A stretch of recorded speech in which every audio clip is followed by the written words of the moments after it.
on viimastel aastatel oma mudelirida sedavõrd parandanud ja täiendanud, et kunagise sarkastilise kõnekäänu igast autos saab ükskord Opel võib julgelt ajaloo prügikasti saata.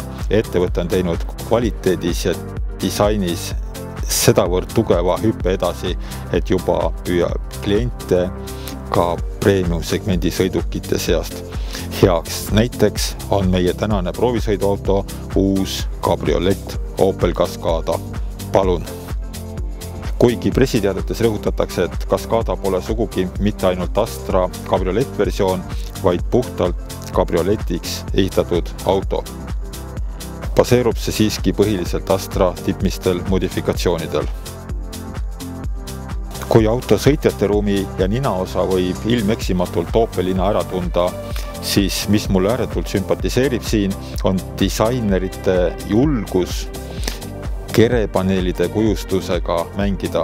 Need on igal Opelil erisugused ja loomulikult pole ka Cascada siin mingi erand.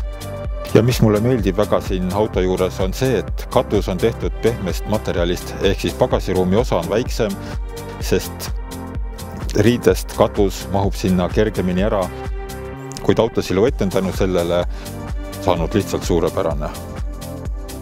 Katus ise käib alla 17 sekundiga ja otse loomulikult saab seda toimetada sõidu ajal.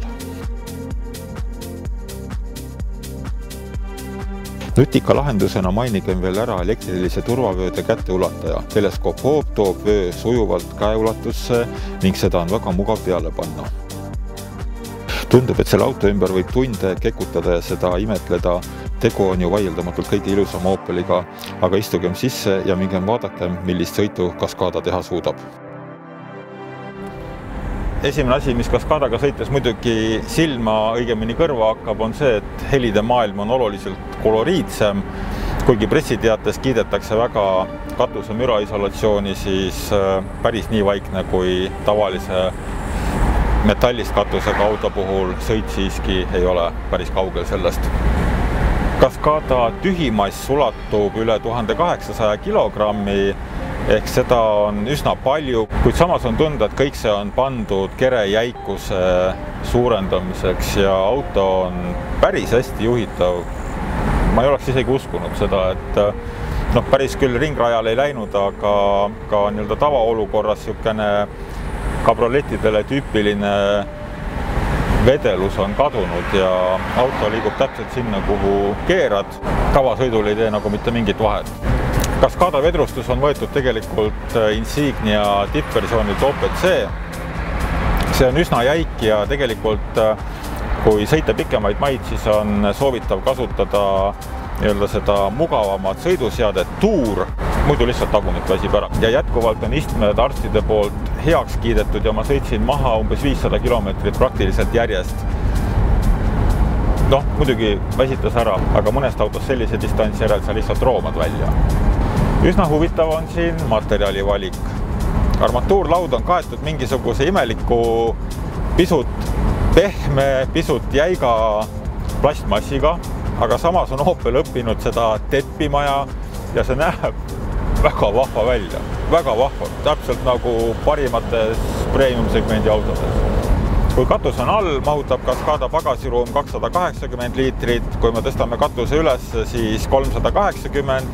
Pagasiruumis saab tagumisi istmeid läbi elektrooniliste lukkude avada ja siis tõuseb pagasiruumi mahutavus lausa 750 liitrini ja kõige pikemad asjad, mis sisse mahuvad, on siis 1818 millimeetrit pikad. Kuigi meie jaoks on Cascada kindlasti auto suviseks seputamiseks, siis tegelikult on siin olemas ka täiesti arvestatav talvepakett. Me ei räägi ainult istmesoojendustest, siin on olemas kiirsoojendussüsteem, mis kogu autoruumi hästi kiiresti soojaks ajab ja on olemas ka rooliratta soojendamine. Cascada turvalisuse eest hoolitsevad hästi jäigast terasest A-piilarid ning tagumiste istmete tagant avanevad pürotehnilised turvatalad ja avanevad koos esimeste turvapatjadega, et ka pärast avariid, kui auto juhtub ümber minema, siis reisijad oleksid turvaliselt kaitstud. ja pilk tehniliste andmete tabelisse ütleb auto pikkuseks 4696, laiuseks 1839, kõrguseks 1443 ja telgede vaheks 2695 mm.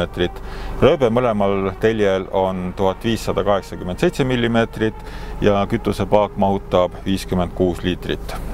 Vaatamata suurusele võib Cascadat siiski pidada enam-vähem kahekohaliseks autoks. Siin tagumised istmed on olemas, isegi topsihoidjad on nende vahel olemas. Inimesed peavad olema keskmisest kindlasti lühemad selleks, et siia 4 tükki sisse mahuks. Vot selline tore auto on Opel Cascada.